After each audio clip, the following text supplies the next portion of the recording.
అది నాకు దొరికింది అని ఇంకా అంతే స్టాప్. ఇప్పుడు అఘోరి అమ్మ లైన్లో ఉన్నారు. ఓకే, ఒకసారి మీ లైవ్ చూసినట్టున్నారు, బహుశా మీరు చెప్పిన మాటలు కూడా బహుశా వినుంటారు నేను అనుకోవటం. అఘోరి అమ్మ విన్నారమ్మా? ఓం నమః శివాయ. వర్షిని చెప్పిన మాటలు విన్నారమ్మా? మాకైతే నిజంగా కళ్ళం నీళ్ళు వచ్చినాయి మాట్లాడుతూ ఉంటే. ఆల్రెడీ కొన్ని మీడియా ఛానల్లో కాశీ నుండే చెప్పాను, ఆమె ఎప్పుడో నాకు చెప్పేసింది, ఆమె నరక యాత్ర అనుభవించింది, అందుకే నాతో వచ్చింది అని చెప్పాను కూడా ఆల్రెడీ. కావాలంటే మిగతా వీడియోస్లలో కూడా ఉంటుంది, మొన్న 3 days కాశీలో ఉన్నప్పుడే. ఇప్పటికీ మీరంటేనే ఇష్టం అని చెప్తోంది వర్షిని, మీతోనే జీవితం అంటోంది. అదే నాన్న, నేనేమంటున్నా నాన్న, ఆమె అనుభవించిన నరక యాత్ర వేడే ఆడపిల్ల అయితే ఎప్పుడో సూసైడ్ చేసుకుంటారు. ఓకే, ఈ పాటికి ఇంత దూరం ఉండరు. కానీ ప్రాణం విలువ అంటే ఏందో చెప్పాను, ఎలా బతకాలని చెప్పాను. నీకు ఎక్కడ ఇష్టమవుతుందో అక్కడ బతకచ్చు. సభ్య సమాజంలో చనిపోవడమే గొప్ప కాదు. మేమంటే మాకంటే సర్వస్వం పోయింది కాబట్టి మాది వేరు, కానీ ఎక్కడుండైనా సరే బతకచ్చు. ఆ బతుకులో నీ ఆనందాన్ని మాత్రమే ఎత్తుక్కోవాలి. ఎవరో ఆనందం ఇస్తాడు, లేకుంటే ఎక్కడికో పోతే ఆనందం దొరుకుతానే భ్రమ అని చెప్పాను. అప్పటి నుండే ఆమె రిలీజ్ అయింది, అవును కదా జీవితం అంటేనే ఆనందం, ఎప్పుడు ఎవరు ఉంటామో ఎప్పుడు ఎవరు పోతామో తెలియదని నాతో పాటు వచ్చేయడం జరిగింది. ఇప్పుడు మీరు పెళ్లి చేసుకున్నారు, ఇక జీవితం ఏదైనా సరే కడదాకా మీతోనే ఉంటాను అంటుంది. మరి మీరు కూడా అమ్మాయిని స్వీకరించడానికి సిద్ధంగానే ఉన్నారా? 100% స్వీకరిస్తాను నాన్న. అంటే బేసిక్గా అఘోరీలకు వివాహ సంబంధాలు ఇలాంటివి ఉండవని అంటారు కదా. ఎవరన్నారు నాన్న? మీరు ఒకసారి అఘోరీస్ మ్యారేజ్ అని కొట్టండి, ఎంతో మంది చేసుకున్నారు. ఓకే, చాలా మంది మ్యారేజ్ చేసుకున్నారు, దేని గురించో మ్యారేజ్ చేసుకోలేదు, ఒకరు తోడు కావాలని చేసుకున్నారు తప్ప ఇంకోటి ఆశించి అయితే ఎవరు చేసుకోరు. తిరుచిలో ఒక మణికందన్ అని ఒకరు ఉన్నారు, ఆయన రీసెంట్ గా ఒక 6 months బ్యాక్ పెళ్లి చేసుకున్నారు.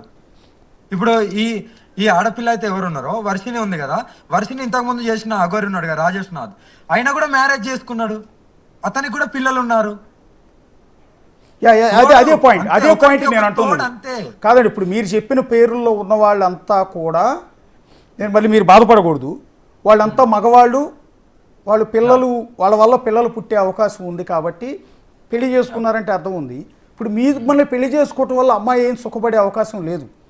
అంటే సహజంగా అందరూ అమ్మాయిలాగా పిల్లల్ని కనే అవకాశం కూడా లేదు కదా అంటున్నా. నానా, ఇక్కడ మీరు అనుకునే కోణంలో సుఖానికి అవసరం లేదు, ఆనందం కావాలి. ద లైఫ్ ఈజ్ బ్యూటిఫుల్, అది ఎక్కడ ఆనందం దొరుకుతానే కావాలి. హ్యాపీనెస్ అంటే ఒక ఫిజికల్ వల్ల వచ్చే హ్యాపీనెస్ కాదు, ఇక్కడ ఎత్తుక్కోవాల్సింది అది కూడా కాదు. అదే అలాంటిదే కావాలంటే చాలా మంది పిల్లలు ఎంతో మంది ఉన్నారు, తెచ్చుకోవచ్చు. That is the doesn't matter. అది ఒక్క కోణం వదిలేస్తే కలిసే ఉంటాం, బాగానే ఉంది కదా ఒకరికొకరు తోడుగా. అంటే మీకు ఉండకపోవచ్చు, మీరు అన్నీ కూడా సర్వం శివుడికి సమర్పించారు, మీ అంగాన్ని సమర్పించారు, మీ జీవితాన్ని సమర్పించారు, ఓకే అది మీ ఇష్టం. కానీ అమ్మాయి కొన్ని ఫిజికల్ నీడ్స్ ఉంటాయి కదా ఒక ఆడపిల్లగా, ఒక ఏజ్ వచ్చిన తర్వాత మీకు ఉండకపోవచ్చు. మీరు ఆ డెసిషన్ తీసుకున్నారు, మీ జీవితాన్ని అర్పించేశారు.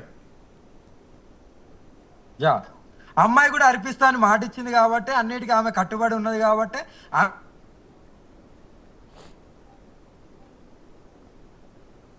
ఒక్క నిమిషం మ్యూట్ పడిందండి, మ్యూట్ పడింది. ఆడించాలి అది అంటే ఓకే, మ్యూట్ ఏం లేదు నాన్న. చెప్పండి. పిల్లల్ని ఎక్కడికెళ్ళో దత్తత తీసుకొని హ్యాపీగా, అంతే తప్ప అదొకటి ఉండదు. అంటే ఇప్పుడు అమ్మాయి అంటుంది ఏంటంటే, అసలు ఎందుకమ్మా నేను అడిగా, మీరు చక్కగా ఒక మగాడిని చూసి పెళ్లి చేసుకుని పిల్లలు కానీ హ్యాపీగా ఉండొచ్చు కదా అమ్మా అంటే, నాకు వద్దండి ఆ సుఖాలు నాకు అవసరం లేదు, ఆ పిల్లలు నాకు అవసరం లేదు, నాకు అఘోరి అమ్మలో ఒక స్వచ్ఛత కనపడింది, ఒక నిజాయితీ కనపడింది, ఆమెతో నేను హ్యాపీగా ఉంటాను అనిపించింది, అందుకని నేను ఆయన చూజ్ చేసుకున్నాను అంటోంది. అంతే కదా, ఎవరు ఎప్పుడు ఎలా మారుతారో, ఎవరి డిసిజన్ ఎవరి తోడు ఉండాలనేది ఉంటాం. ఇక్కడ ఆడనా మొగన అనేది జెండర్ది సమస్య కాదు, కలిసి బతికేది అనేదే సమస్య. సొసైటీ కాదు కదా. కానీ వాళ్ళ అమ్మగారు మీ మీద ఒక ఆరోపణ చేశారు, వాళ్ళ అమ్మగారు నాన్నగారు మీరేదో మందు పెట్టారని, వశీకరణ వశీకరణ మంత్రాలు ప్రయోగించి ఆమెను మీ వశీకరణం చేసుకున్నారని? ఇదే ఇక్కడ వశీకరణ, నేను పెద్ద వశీకరణ మాట్లాడతాను. పెళ్లి. ఇక్కడ నేను మాట్లాడతా. వశీకరణ అంటే మందులు పెట్టి ఏదో ఒకటి చేసేసి పూజలు చేసి అలా చేయక్కర్లేదు. ఒక ప్రేమతో కూడా వశీకరణ చేసుకోవచ్చు. ప్రేమ ద్వారా కూడా అది సాధ్యం. ప్రేమకు ఒక్కదానికే సాధ్యం వశీకరణ అనేది. అంతేనమ్మా గౌరీ అమ్మ? yes. ఇప్పుడు మీరు పెళ్లి చేసుకున్నారు, ఇది లీగలైజ్ కాదేమో కదా భారతీయ సాంప్రదాయాల ప్రకారం గే హక్కుల కోసం కూడా రీసెంట్గా సుప్రీంకోర్టు ఏదో జడ్జిమెంట్ ఇచ్చినట్టుంది. ఇప్పుడు ఆడవాళ్ళు చేసుకోవచ్చు అని ఉంది నాన్న. ఆడవాళ్ళు చేసుకోవచ్చని ఎక్కడో ఆర్టికల్స్ ఉన్నాయి చూడండి. ఓకే, మీరు ఇప్పుడు ఆ కోణంలో మీకు రైట్స్ ఉంటాయి. ఒక్క మాట, ఎవరో సభ్య సమాజం ఏదో అనుకుంటదని మేము కాదు కదా. సభ్య సమాజం వాళ్ళే ట్రస్ట్ బట్టి ఉన్నారు. వాళ్ళకే తీర్చుకోవడానికి ఒకరికొకరి సుఖాలు పంచుకోలేక దరిద్రంలో బతుకున్నారు. అయినా మమ్మల్ని ప్రశ్నించడానికి వాళ్ళెవరు? అంటే మీరు అన్నది కరెక్టే, అది ఎగ్జాక్ట్లీ నేను యాక్సెప్ట్ చేస్తాను. సమాజం గురించి మీరు పట్టించుకోవాల్సిన అవసరం లేదు, ఎందుకంటే మీరు తప్పు చేయట్లేదని భావిస్తున్నారు కాబట్టి సరే ఓకే. కానీ చట్టాలు అని ఉంటాయి, లీగలైజ్ కావాలి కదా. రేపు పొద్దునప్పుడు ఆ అమ్మాయి మీతో పాటు ఉంది, అదే లీగలైజ్డ్, మీకు చట్ట ప్రకారం మీకు హక్కులు ఉండుండ్రే, మీ భార్య అయి ఉంటే మీరు మొన్న వాళ్ళ అన్నయ్య వచ్చే విష్ణు అనేవాడు వచ్చి కొట్టి తన్ని తీసుకెళ్ళిపోతుంటే మీరు ఆపగలిగేవాళ్ళు, ప్రొటెక్షన్ ఉండేది కదా మీకు. మొన్న మీకు అమ్మాయిని తన్ని తీసుకెళ్ళిపోతున్నప్పుడు మీరు ఆపగలిగేవాళ్ళు కదా, ఒకవేళ చట్ట ప్రకారం మీకు హక్కు ఉండుంటే.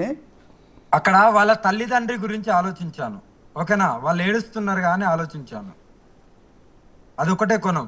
అలాంటి నేను చెప్పాను కూడా, ఒకవేళ మీ తల్లిదండ్రికి చెప్పు, ఒప్పుకోలేకపోతే నీ డిసిజన్ మీదనే ఆధారపడి ఉంటుంది. సో యాజ్ ఆఫ్ నౌ మీ ఆలోచన ఏంటండి? ఇప్పుడు అమ్మాయి మళ్ళీ సేమ్ మంగళగిరి నుంచి వాళ్ళ అమ్మా నాన్న దగ్గర నుంచి విష్ణు దగ్గర నుంచి ఒక విధంగా చెప్పాలి అంటే తప్పించుకుని ఎక్కడో నా హైదరాబాద్ వచ్చింది, బహుశా మిమ్మల్ని ఎదుర్కొంటూనే వచ్చినట్టుంది. ఏంటి మీ భవిష్యత్తు కార్యాచరణ, ప్లాన్ ఆఫ్ యాక్షన్ ఏంటండి? అదే నన్ను నమ్మి వచ్చింది కాబట్టి 100% ప్రొటెక్షన్ చేస్తాను. మా ఇంటికి కూడా నేను ఇప్పుడైతే లేను, నేను ఢిల్లీకి దగ్గరలో ఉన్నాను. ఢిల్లీ నుండి బయలుదేరాను కూడా, ఎప్పుడో ఆగ్రా దాటాను, ఆగ్రా క్రాస్ చేశాను. మా ఇంటికి వెళ్తుంది, మా ఇంట్లో ఉంటుంది. అందులో ఎలాంటి సందేశం లేదు. మా అమ్మ నాన్నకు వాళ్ళకి నేను చెప్పేస్తాను, మా ఇంట్లో ఉంటుంది. నేను వచ్చిన తర్వాత తీసుకెళ్తాను.